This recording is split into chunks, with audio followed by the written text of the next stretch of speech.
بنوں سلطوں کا خوب چرچا کروں سلطوں کا ہو کرم بہر خاک مدینہ. الحمد للہ رب العالمین الصلاة والسلام علی سید المرسلین. اما بعد فاعوذ باللہ من الشیطان الرجیم. بسم اللہ الرحمن الرحیم. الصلاة والسلام علیک یا رسول اللہ وعلی آلک وصحابک یا حبیب اللہ. الصلاة والسلام علیک یا نبی اللہ وعلی آلک وصحابک یا نور اللہ. نویت سنت الاعتکاف. سرکار مدینہ راحت قلب و سینہ فیض گنجینہ صاحب معطر پسینہ باعث نزول سکینہ صلی اللہ تعالی علیہ وآلہ وسلم کا فرمان عظمت نشان ہے. تم جہاں بھی ہو مجھ پر درود پڑھو تمہارا درود مجھ تک پہنچتا ہے.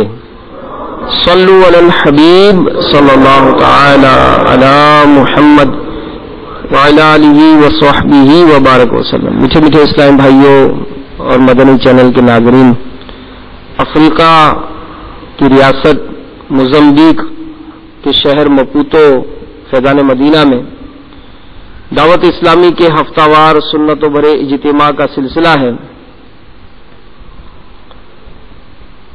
چند نیتیں بھی کر لیجئے کہ فرمان مصطفیٰ صلی اللہ تعالی علیہ وآلہ وسلم ہے مسلمان کی نیت اس کے عمل سے بہتر ہے. اور امیر علیہ سنت فرماتے ہیں کہ اچھی نیت بندے کو جنت میں داخل کرا دیتی ہے. جتنی نیتیں زیادہ کریں گے اتنی ہی زیادہ نیکیوں میں اضافہ ہوتا جائے گا.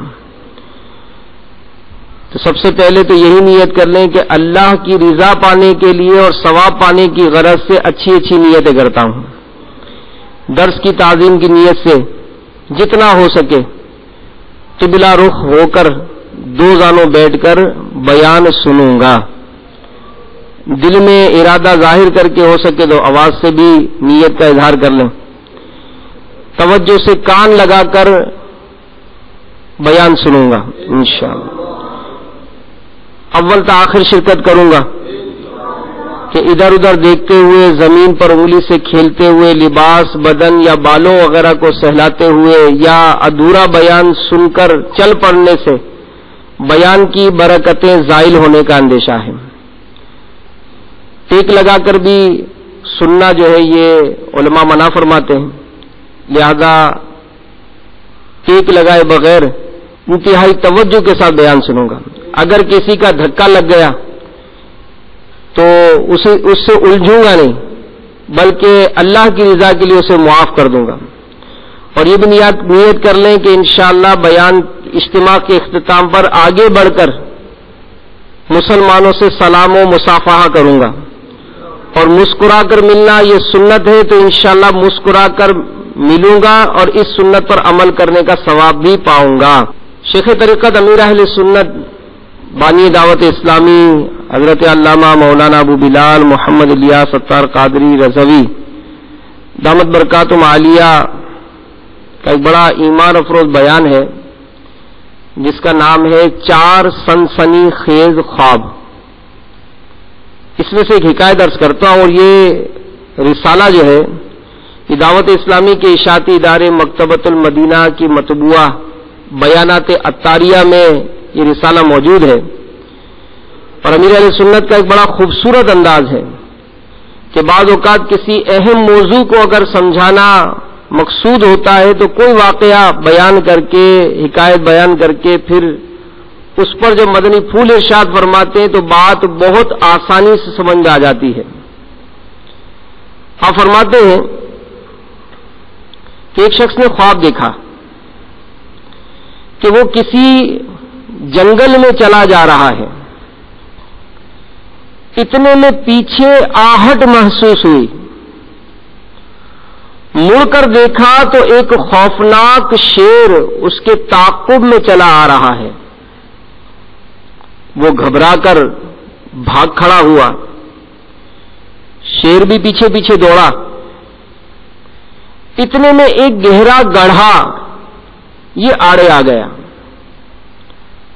اس نے جب گڑھے میں اس کھڈے میں جھانک کر دیکھا تو اندر ایک بہت بڑا سانپ منہ کھولے بیٹھا تھا. اب یہ ڈرا کہ کروں تو کروں کیا. پیچھے شیر ہے, آگے گہرا گڑھا ہے اور گڑھے میں بھی ایک خوفناک سانپ ہے. اتنے میں اسے ایک درخت نظر آیا. یہ اس کی ٹہنی سے لٹک گیا. لیکن ایک اور مصیبت نظر آئی.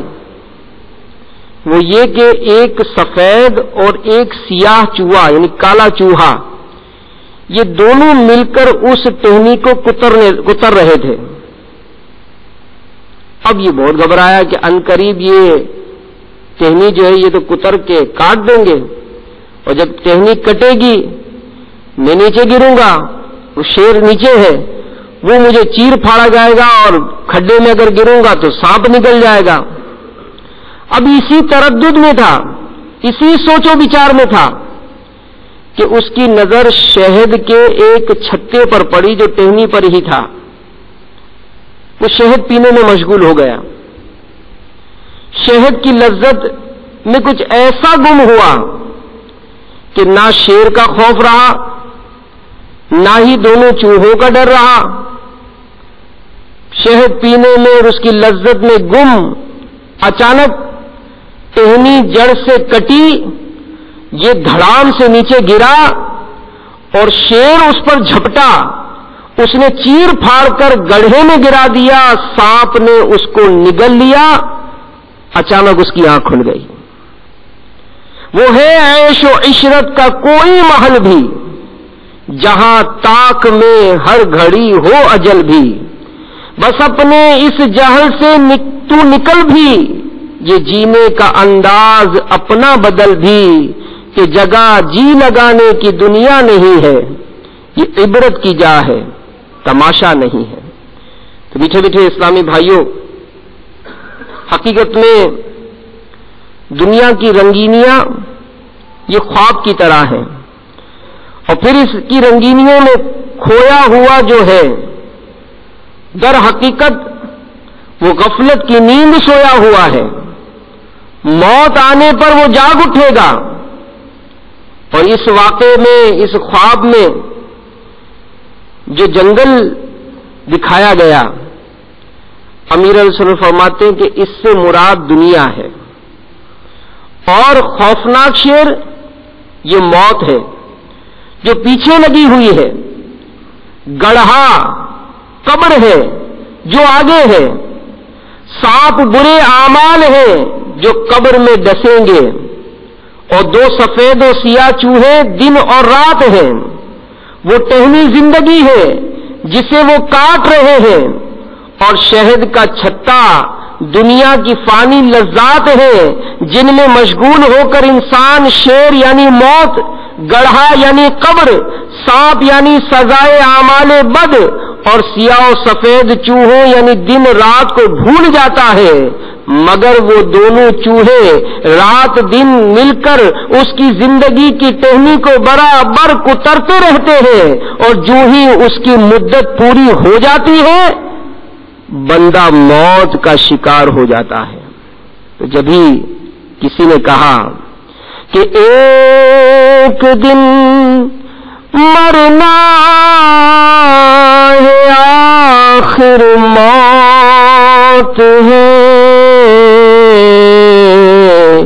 کرنے جو کرنا ہے, آخر موت ہے, کر لے جو کرنا ہے, آخر موت ہے.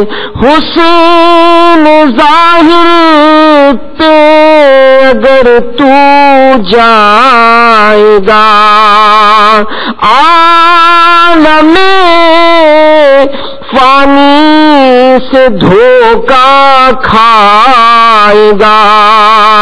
یہ منقش سانپ ہے ڈس جائے گا. رہنا غافل یاد رکھ پچھتائے گا. ایک دن مرنا ہے آخر موت ہے. کر لے جو کرنا ہے آخر موت ہے. کر لے جو کرنا ہے آخر موت ہے. تو میٹھے میٹھے اسلامی بھائیوں، آج دنیا کی رنگینیوں میں ایسے مصروف ہیں کہ ہمیں اس بات کا احساس تک نہیں کہ ایک دن ہمیں مرنا ہے، جبکہ حدیث پاک ہمیں زندگی گزارنے کا کیا ذہن دیتی ہے. آئیے سنتے ہیں کہ حضرت سیدنا عبداللہ بن عمر رضی اللہ تعالی عنہما سے روایت ہے کہ حضور پاک صاحب الاولاق سیاہ افلاق صلی اللہ تعالی علیہ وآلہ وسلم نے میرے کندھے پکڑ کر ارشاد فرمایا کہ دنیا میں ایک اجنبی اور مسافر بن کر رہو. اور حضرت سیدنا ابن عمر رضی اللہ تعالی عنہما فرماتے ہیں جب تو شام کرے تو آنے والی صبح کا انتظار مت کر، اور جب صبح کرے تو شام کا منتظر نہ رہے، اور حالت صحت میں بیماری کے لیے اور زندگی میں موت کے لیے تیاری کر لے. تو میرے میٹھے میٹھے اسلامی بھائیوں، موت ایک ایسا دروازہ ہے کہ جس سے ہر ایک جاندار نے گزرنا ہے، اور موت ایک ایسا جام ہے کہ جس کو ہر ایک جاندار نے پینا ہے. تو آج جو زندگی کا ایک ہمارا انداز ہے، آج جو ایک زندگی کا ایک دور ہم گزار رہے ہیں، تو یقیناً جب اس پرفتن دور کے احوال پر نظر پڑتی ہے تو گناہوں کا ایک سیلاب بہہ رہا ہے، اور مسلمان اپنے نبی صلی اللہ علیہ وآلہ وسلم کی سنتوں سے دور دنیا کی رنگینیوں میں مست نظر آتا ہے. شراب، عورت، دولت، دنیا کی رنگینیوں میں یہ مسلمان ڈوبتا نظر آتا ہے. ارے آج کا یہ نادان نوجوان مسلمان سوچتا تک نہیں کہ میں جن کے طریقوں پر چل رہا ہوں میرے رب کو وہ جھٹلاتے ہیں. سوچے تو صحیح، غور تو کرے. جن کے طور طریقے میں اپناتا ہوں، جن کا میں کلچر اپنانے کی کوشش کرتا ہوں، جن کے ساتھ میں اٹھنا بیٹھنا کر رہا ہوں، جن کے ساتھ میں کھانا پینا کر رہا ہوں، جن کے ساتھ میں اپنے رسم و رواج کو میں نے ان کے ساتھ ڈھال لیا کہ جیسا ان کا انداز ہے میں ویسا انداز اختیار کرتا ہوں. ارے نادان مسلمان، ذرا سوچ تو صحیح کہ آج جن کا انداز تو اختیار کرتا ہے وہ تیرے رب کو جھٹلاتے ہیں، تیرے نبی صلی اللہ علیہ وآلہ وسلم کا انکار کرتے، وہ مانتے ہی نہیں. اور ہماری غیرت کو کیا ہو گیا کہ ان پر فریفتہ ہو گئے، ان کی سوچ اپنانے لگ گئے، ان کے فیشن کے رسیا ہو گئے، ان کی طرح کا بال بنانا ہمارا انداز ہو گیا، ان کے جیسا چہرہ بنانا یہ ہم نے انداز اختیار کر لیا. کتنی نادانی ہے. یاد رکھیے حضرت سیدنا حذیفہ رضی اللہ تعالی عنہ روایت کرتے ہیں کہ میں نے سرکار مدینہ راحت قلب و سینہ، فیض گنجینہ، صاحب معطر پسینہ، باعث نزول سکینہ صلی اللہ تعالی علیہ وآلہ وسلم کو اپنے خطبے میں فرماتے سنا، شراب گناہوں کی جامیں ہے، عورتیں شیطان کی رسیاں ہیں، اور دنیا کی محبت تمام گناہوں کا سر ہے. اب یہ دنیا کی محبت کیا ہے؟ یاد رکھیے علماء نے لکھا ہے کہ دنیا وہ ہے جو اللہ سے غافل کر دے. دنیا وہ ہے جو اللہ سے غافل کر دے. اور عاقل یعنی عقل مند عارف کی دنیا تو آخرت کی کھیتی ہے. وہ دنیا میں اپنی زندگی ایسی گزارتا ہے کہ جیسے مجھے آخرت کی تیاری کرنی ہے. اس کی دنیا بہت ہی عظیم ہے. غافل کی نماز ہی دنیا ہے، کیونکہ اس کی نماز میں بھی دیکھا یہ جاتا ہے کہ اس کو اپنے کاروبار کی ہی فکر ہوتی ہے. وہ کاروباری حساب کتاب میں ہی مصروف رہتا ہے جو کہ نام و نمود کے لیے وہ ادا کرتا ہے. اگر اس کی نماز ہوتی بھی ہے تو بسا اوقات وہ اس سے بھی اپنا نام اور شہرت چاہتا ہے. عاقل یعنی عقل مند کا کھانا پینا سونا جاگنا بلکہ جینا مرنا بھی دین ہے کہ حضور علیہ الصلوۃ والسلام کی سنت ہے کہ وہ اگر کھاتا ہے تو پیارے آقا صلی اللہ علیہ وآلہ وسلم کی سنت کے مطابق کھاتا ہے. وہ پیتا ہے تو اس کا انداز سنت کے مطابق ہوتا ہے. وہ چلتا ہے تو اس کا چلنا بھی سنت کے مطابق ہوتا ہے. وہ کاروبار کرتا ہے تو وہ بھی سنت کے مطابق کرتا ہے. وہ گھر بار کے معاملات کو بھی اپناتا ہے تو سنت کے مطابق اپناتا ہے. تو مسلمان اس لیے کھائے پیے جاگے کہ حضور علیہ الصلوۃ والسلام کی سنتیں ہیں. تو میرے میٹھے میٹھے اسلامی بھائیوں، دنیا کی زندگی، دنیا میں زندگی اور دنیا کے لیے زندگی، یعنی جو زندگی دنیا میں ہو مگر آخرت کے لیے ہو، دنیا کے لیے نہ ہو، وہ مبارک ہے. اس کو ایک بڑے خوبصورت انداز سے کسی شاعر نے اپنے شعر میں کہا، جس کا ترجمہ ہے کہ کشتی دریا میں رہے تو نجات ہے. کشتی دریا میں رہے تو نجات ہے، اور اگر دریا کشتی میں آ جائے تو ہلاک ہے. بڑے خوبصورت انداز سے سمجھا دیا. اس کی ڈیفینیشن بہت آسانی سے سمجھ میں آ جاتی ہے کہ کشتی اگر دریا میں ہے، وہ دریا کے اوپر اگر چل رہی ہے تو عافیت ہے، لیکن اگر دریا ہی کشتی میں آ گیا تو کشتی کو برباد کر دے گا. تو میرے میٹھے میٹھے اور پیارے پیارے اسلامی بھائیوں، ہم سوچیں اور غور کریں تو واقعی احساس پیدا ہو سکتا ہے. لیکن جس کو اگر سوچنا ہی نہیں ہے، جس کو تبدیلی لانی نہیں ہے، جس کو اس بات کا احساس ہی نہیں ہے کہ مجھے آگے کا میری کوئی منزل بھی ہے. لیکن اگر اپنی زندگی کا جائزہ لیتے ہیں تو بہت ہی تھوڑے عرصے پہلے کا تو یہ وقت نظر یاد آتا ہے کہ چھوٹے سے مدنی منع تھے، ابا کی گود میں تھے تو ابا جناب ہم کو لے لے کے گھوم رہے ہیں.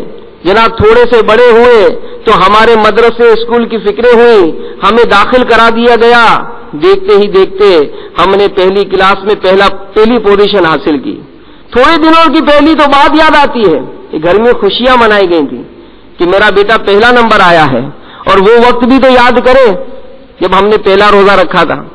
کچھ ہی عرصے پہلے کی تو بات یاد آتی ہے کہ جناب گھر میں خوشیاں منائی گئی تھی اور خوب دعوت کا اہتمام ہوا تھا کہ ہمارے بیٹے نے جناب پہلا روزہ رکھا ہے. وقت کیسا گزرا کہ لڑکپن سے جوانی کی دہلیز پر قدم رکھا. جب تھوڑے سے بڑے ہوئے تو جناب گھر میں ہماری شادی کی باتیں ہونے لگی. دیکھتے ہی دیکھتے شادی ہوئی، بچے ہوئے، اور آج ہم اپنے بچوں کو لے کے گھوم رہے ہیں. یعنی کیسا یہ سفر ہے جو بہت تیزی کے ساتھ یہ گزرتا جا رہا ہے. ہم بچپن سے لڑکپن سے جوانی سے ادھیڑپن، اور اب بڑھاپے میں پہنچ چکے. اب کون سی منزل ہے؟ اب تو موت ہے. اس میں کوئی کمپرومائز نہیں ہے، آگے کی کوئی منزل نہیں ہے. تو میرے میٹھے میٹھے اور پیارے پیارے اسلامی بھائیوں، ذرا غور و فکر کر لیں.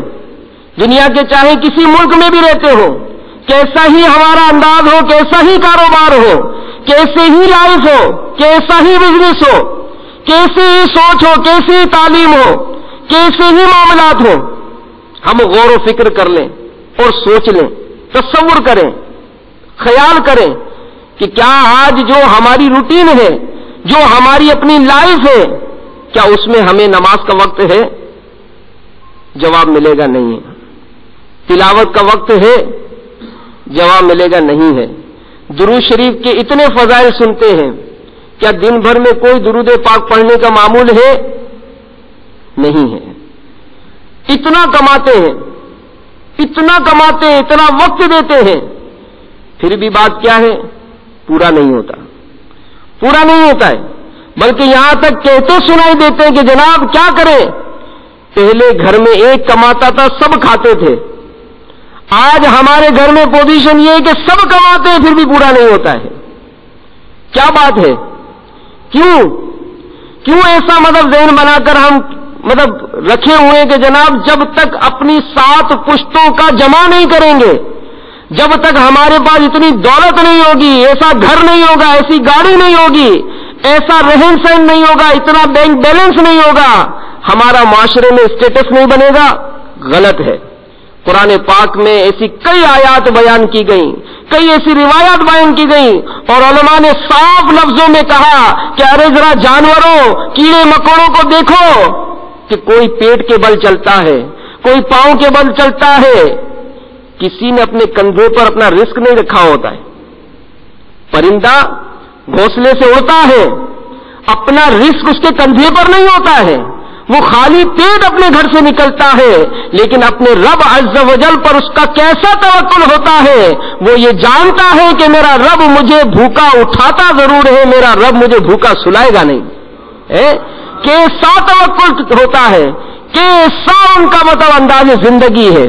اور ہم اگر کہیں جا رہے ہیں 1 ہفتے کے لیے، ہم اپنے لگیج میں 15 دن کا سامان رکھتے ہیں، جیب میں اتنا رقم رکھتے ہیں کہ جناب کوئی بھی ایمرجنسی ہو، ہمیں پرابلم نہیں ہو. تو میرے میٹھے میٹھے اسلامی بھائیوں، کہیں ایسا تو نہیں کہ یہ معاملات اپنانے سے ہم عبادت سے دور ہو گئے ہوں. سنیے، حضرت سیدنا معقل بن یسار رضی اللہ تعالی عنہ سے مروی ہے کہ سید المبلغین رحمت للعالمین صلی اللہ تعالی علیہ وآلہ وسلم کا ارشاد ہے کہ اللہ تبارک و تعالی ارشاد فرماتا ہے، اے ابن آدم، تو خود کو میری عبادت کے لیے فارغ کر لے، میں تیرے دل کو غنا سے بھر دوں گا، تیرے ہاتھوں کو رزق سے بھر دوں گا. اور اے ابن آدم، تو میری عبادت سے دوری اختیار نہ کر، ورنہ تیرے دل کو فقر سے بھر دوں گا، تیرے ہاتھوں کو دنیاوی کاموں میں مصروف کر دوں گا. تو کہیں ایسا نہ ہو کہ دنیا کی محبت، دنیا کی رنگینیاں یہ اس قدر ہمارے آڑے آ جائیں، اس قدر ہم اپنے آپ کو منہمک کر لیں کہ کہیں خدا نہ خواستہ عبادت سے دور ہو گئے، نمازوں سے دور ہو گئے، ذکر و اذکار سے دور ہو گئے، سنتوں سے دور ہو گئے، سنتوں کی خدمت سے دور ہو گئے. کہیں ایسا نہ ہو میٹھے میٹھے اسلامی بھائیوں کہ ہم اسی فکر میں لگے رہیں. اور پھر امیر علیہ السلام فرماتے ہیں، سیٹھ جی کو فکر تھی 1 کے 10 کیجئے، سیٹھ جی کو فکر تھی 1 کے 10 کیجئے، موت آ پہنچی کہ صاحب جان واپس کیجئے. وقت پورا ہو گیا، اچانک پیغام آ گیا کہ چلیے وقت پورا ہو گیا، دنیا سے رخصت کا وقت ہے. اور اس وقت کوئی سوچے، کوئی کہے کہ ارے ابھی تو میرا یہ بھی سلسلہ رہ گیا، ابھی تو میرا یہ بھی پروگرام تھا، ابھی ٹھہر جاؤ، ابھی میری روح قبض نہ کرو. لیکن جب وقت پورا ہو جائے گا، ایک لمحہ بھی موقع نہیں ملے گا، ایک لمحہ بھی موقع نہیں ملے گا، توبہ کا بھی موقع نہیں ملے گا. اور ایسے دنیا میں بے شمار نظارے ہم دیکھتے ہیں کہ انسان بہت کچھ سوچتا ہے، بہت پلاننگ ہوتی ہے، لیکن چلتی نہیں ہے کہ ڈور کسی اور کے ہاتھ میں ہے.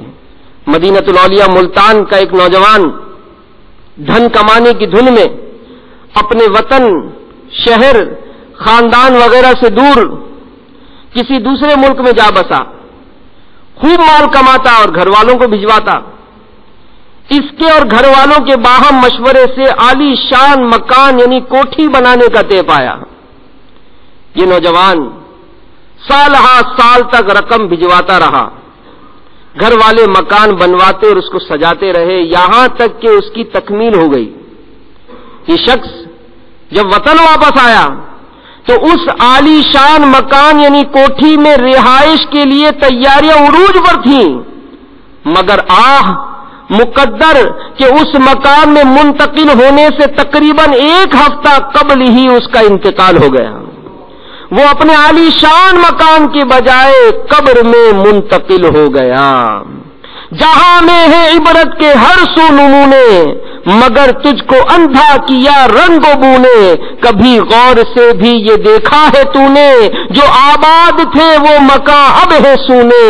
جگہ جی لگانے کی دنیا نہیں ہے، یہ عبرت کی جا ہے، تماشا نہیں ہے.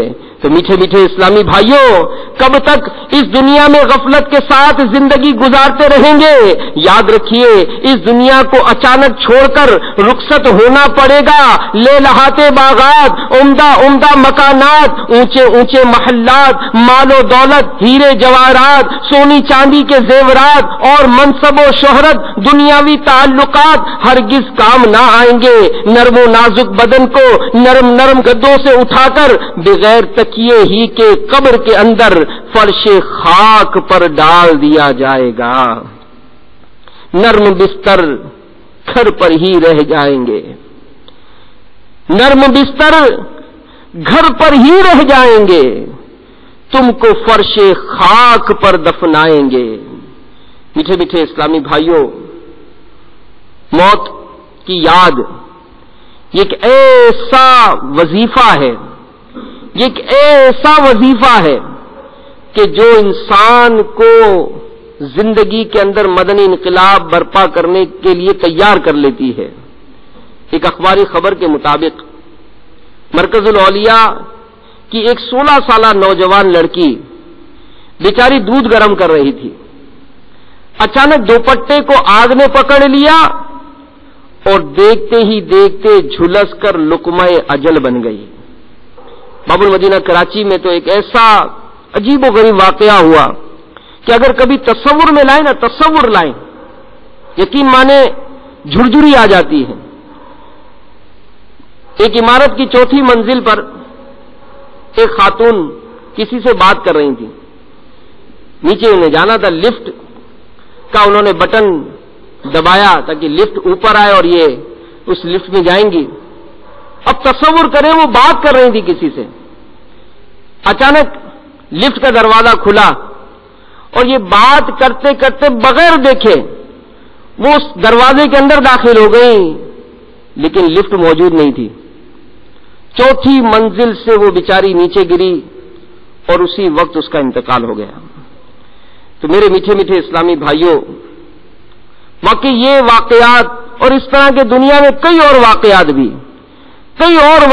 بھی ہماری دنیا کی محبت کو کم کرنے کے لیے کافی ہے. کہ کیوں؟ کہ دنیا کی محبت یہ نظر آ رہی ہے، آخرت کی محبت نظر نہیں آتی. جس کو دیکھو دنیا کی دولت اکٹھی کرنے، دنیاوی اسناد حاصل کرنے، دنیا فانی کی اراضی یعنی پلاٹوں ہی کی طلب ہے. نیکیوں اور عشق رسول کی لازوال دولت، سند مغفرت، اللہ رب العزت کی عظیم نعمت جنت الفردوس پانے کی حرص بہت کم لوگوں کو ہے. تو میٹھے میٹھے اسلامی بھائیوں، آئیے اللہ تبارک و تعالیٰ کے سچے کلام کو سنتے ہیں، اپنے نفس کو جھنجھوڑتے ہیں کہ اے شریر نفس، اے بدبخت نفس، تو ہمیں کس کی محبت میں ڈالے جا رہا ہے. قرآن پاک میں پارہ 25 سورۃ الدخان کی آیت نمبر 25 تا 29 میں اللہ تبارک و تعالیٰ کا ارشاد عبرت بنیاد ہے. میرے آقا امام اہل سنت مجدد دین و ملت پروان شمی رسالت امام عشق و محبت مولانا شاہ امام احمد رضا خان علیہ رحمت الرحمان، اس کا ترجمہ کچھ یوں کرتے ہیں کنز الایمان شریف میں، کتنے چھوڑ گئے باغ اور چشمے اور کھیت اور عمدہ مکانات اور نعمتیں جن میں فارغ البال تھے، ہم نے یوں ہی کیا اور ان کا وارث دوسری قوم کو کر دیا. تو ان پر آسمان اور زمین نہ روئے اور انہیں مہلت نہ دی گئی. پارہ 22 سورۃ الفاتر آیت نمبر 5 میں رب العباد عز و جل کا ارشاد ہوتا ہے، ترجمہ کنز الایمان، اے لوگو بے شک اللہ کا وعدہ سچ ہے، تو ہرگز تمہیں دھوکہ نہ دے دنیا کی زندگی، اور ہرگز تمہیں اللہ کے حکم پر فریب نہ دے وہ بڑا فریبی۔ میٹھے میٹھے اسلامی بھائیوں، خوب تفکر اور غور کیجئے کہ ہم اس دنیا میں کیوں بھیجے گئے، ہمارا مقصد حیات کیا ہے، اب تک ہم نے اپنی زندگی کس طرح گزاری، نزا، قبر و حشر، میزان و پل صراط پر ہمارا کیا بنے گا، ہمارے وہ عزیز و اقارب جو ہم سے پہلے دنیا سے رخصت ہو گئے، قبر میں نہ جانے ان کے ساتھ کیا ہو رہا ہوگا۔ انشاءاللہ عز و جل اس طرح غور و فکر کرنے سے لذائذ دنیا سے چھٹکارا، لمبی امید سے نجات اور موت کی یاد کی برکت سے نیکیوں کی رغبت کے ساتھ ساتھ اجر کثیر بھی حاصل ہوگا کہ سرکار مدینہ راحت قلب و سینہ صلی اللہ تعالی علیہ وآلہ وسلم کا فرمان باقرینہ ہے، آخرت کے معاملے میں گھڑی بھر کے لیے غور و فکر کرنا 60 سال کی عبادت سے بہتر ہے۔ تو میٹھے میٹھے اسلامی بھائیوں، دعوت اسلامی کا یہ مدنی ماحول جس میں لاکھوں کی بگڑیاں بن رہی ہیں، یہ اہل حق کی اچھوتی مدنی تحریک ہے۔ تو میٹھے میٹھے اسلامی بھائیوں، روزانہ وقت مقرر کر کے فکر مدینہ کر کے مدنی انعامات کا رسالہ پر کیجئے۔ امیر اہل سنت ہمیں نیک بنانا چاہتے ہیں، نیک بننے کا نسخہ آپ نے عطا فرمایا، مدنی انعامات کو تھام لیجئے، اس کے مطابق زندگی گزارنے کی کوشش کیجئے۔ ہر مدنی ماہ یعنی 10 تاریخ تک اپنے ذمہ دار کو جمع کروائیے، اور ہر ماہ کم از کم 3 دن کے مدنی قافلے میں نہ صرف خود بلکہ دوسرے اسلامی بھائیوں پر انفرادی کوشش کر کے انہیں بھی عاشقان رسول کے ساتھ مدنی قافلوں کا مسافر بنائیے۔ انشاءاللہ عز و جل خوب برکتیں حاصل ہوں گی کہ اگر اپنے اس ملک جہاں پر آپ آئے ہیں، یقیناً اس میں مقامی لوگ بھی موجود ہیں، غیر مقامی بھی ہیں، ایشین بھی ہیں، پاکستانی بھی ہیں، ہم اگر یہاں کے حالات کو معاملات کو دیکھتے ہیں تو میٹھے میٹھے اسلامی بھائیوں بہت ہی اشد ضرورت ہے کہ ہم اس مدنی ماحول کی جو خوشبوئیں ہم حاصل کرتے ہیں، یہاں بھی گاؤں گاؤں کریا جا کر مسلمانوں کو نیکی کی دعوت پیش کریں۔ خدا کی قسم ان کے حالات دیکھیے، ان بلالی اسلامی بھائیوں کو ذرا وضو کرتا دیکھ لیجئے، ان کے وضو کرنے کا انداز کیا، ان کی نماز کا انداز کیا، ان کے اٹھنے بیٹھنے کا انداز کیا، ان کے چلنے پھرنے کا انداز کیا، ان کے رہن سہن کا طریقہ کیا۔ تو میٹھے میٹھے اسلامی بھائیوں، دعوت اسلامی کے مدنی ماحول میں امیر اہل سنت نے ہمیں ایک مدنی مقصد عطا فرمایا کہ مجھے اپنی اور ساری دنیا کے لوگوں کی اصلاح کی کوشش کرنی ہے۔ آئیے دعوت اسلامی کا ساتھ دیجئے اور اس مدنی مقصد کو اپنا لیجئے کہ مجھے اپنی اور ساری دنیا کے لوگوں کی اصلاح کی کوشش کرنی ہے انشاءاللہ۔ کہ اگر ہم میں سے ہر کوئی ہمت کرے، حوصلہ کرے اور قربانی دے، دین یہ قربانی کا نام ہے، اگر ہم خود سوچیں اور غور کریں کہ جناب سب ایسے ہی ہو جائے گا، سب صحیح ہو جائے گا، تو دعوت اسلامی کا یہ قافلہ آیا نا، آپ کو فیضان مدینہ مل گیا نا، آپ کو مسجدوں میں درس مل گئے، آپ کو اجتماعات مل گئے، آپ کو مدنی چینل مل گیا، آپ یہاں کی بولی بھی بولتے ہیں، زبانیں بھی ہیں، آپ کے پاس پاسپورٹ بھی ہے، آپ کے پاس ویزے بھی ہیں۔ آئیے ہمت کیجئے تاکہ اس قوم میں بھی ہم مبلغین پیدا کریں، اس قوم کی بھی تقدیر بدلنے کے لیے ہم ان پر انفرادی کوشش کریں، انہیں بھی سنتیں سکھائیں، ان کو بھی آداب سکھائیں۔ انشاءاللہ وہ وقت دور نہیں جب ہمارے شیخ طریقت امیر اہل سنت کے اس درد کو لے کر مبلغین جب کریا گاؤں گاؤں جائیں گے، انشاءاللہ ان بلالی اسلامی بھائیوں میں بھی دعوت اسلامی کے مبلغ بن کر یہ بھی گاؤں گاؤں سفر کرتے نظر آ جائیں گے انشاءاللہ۔ اللہ تعالیٰ سے بس یہی دعا کریں کہ یا اللہ اپنے دین کی خدمت کے لیے تو ہمیں قبول فرما لیں، کہ یہ ایسی خدمت ہے خدا کی قسم کہ اگر یہ خدمت کر کے دنیا سے گئے انشاءاللہ قبر میں بھی راحت پائیں گے۔ آقا صلی اللہ علیہ وآلہ وسلم کا ایسا قرب خاص نصیب ہوگا کہ علماء فرماتے ہیں جب قیامت کا دن ہوگا، پیاس کی شدت ہوگی، زبانیں سوکھ کر باہر نکل پڑیں گی، حوض کوثر پر عاشقان رسول کا جھمگٹا ہوگا، کوئی مولا علی کے ہاتھوں سے کوثر کا جام لے رہا ہوگا، کوئی عثمان غنی کے ہاتھوں کی برکتیں لوٹ رہا ہوگا، کوئی فاروق اعظم سے کوثر کا جام لے رہا ہوگا، کوئی صدیق اکبر کسی کو نواز رہے ہوں گے، لیکن علماء فرماتے ہیں کہ امر بالمعروف والنہی عن المنکر، نیکی کا حکم کرنے والے، برائی سے منع کرنے والے، یہ وہ خوش نصیب ہوں گے جنہیں آقا اپنے ہاتھوں سے کوثر کا جام عطا فرمائیں گے۔ تو اس مختصر سی زندگی میں ہی تو ہمیں اپنا جدول بنانا ہے، اپنا شیڈول بنانا ہے۔ اس ایسا شیڈول بنائے، دعوت اسلامی نے بہت ایزی شیڈول دیا ہے، وہ شیڈول بنا کر آئے، ہمت کیجئے، انشاءاللہ برکتیں حاصل ہوں گی۔ اللہ تعالیٰ مجھے اور آپ کو عمل کی توفیق عطا فرمائے، آمین بجاہ النبی الامین صلی اللہ تعالی علیہ وآلہ وسلم۔ میٹھے میٹھے اسلام بھائیوں، بیان کے آخر میں چند سنتیں عرض کرتا ہوں۔ جب دو مسلمان آپس میں ملتے ہیں اس وقت سلام کرنا سنت ہے، اور سلام جب کیا جاتا ہے تو اس کے بھی بڑے عجیب و غریب انداز ہوتے ہیں۔ ہم سمجھتے ہیں ہاتھ ملانا ہی سلام ہے، یا آداب عرض، کیا حال ہے، اس طرح سے کہہ لیتے ہیں۔ یاد رکھیے، السلام علیکم کہنے سے 10 نیکیاں ملتی ہیں، السلام علیکم ورحمۃ اللہ کہنے سے 20 نیکیاں ملتی ہیں، اور السلام علیکم ورحمۃ اللہ وبرکاتہ کہنے سے 30 نیکیاں ملتی ہیں۔ جب دو مسلمان آپس میں ملتے ہیں اللہ کی 100 رحمتیں نازل ہوتی ہیں، 90 رحمتیں اس کے نام اعمال میں لکھی جاتی ہیں جو گرم جوشی سے خندہ پیشانی سے ملتا ہے۔ تو اللہ تعالی ہمیں عمل کی توفیق عطا فرمائے۔ میں مبلغ بنوں سنتوں کا، خوب چرچا کروں سنتوں کا، ہو کرم بہر خاک مدینہ۔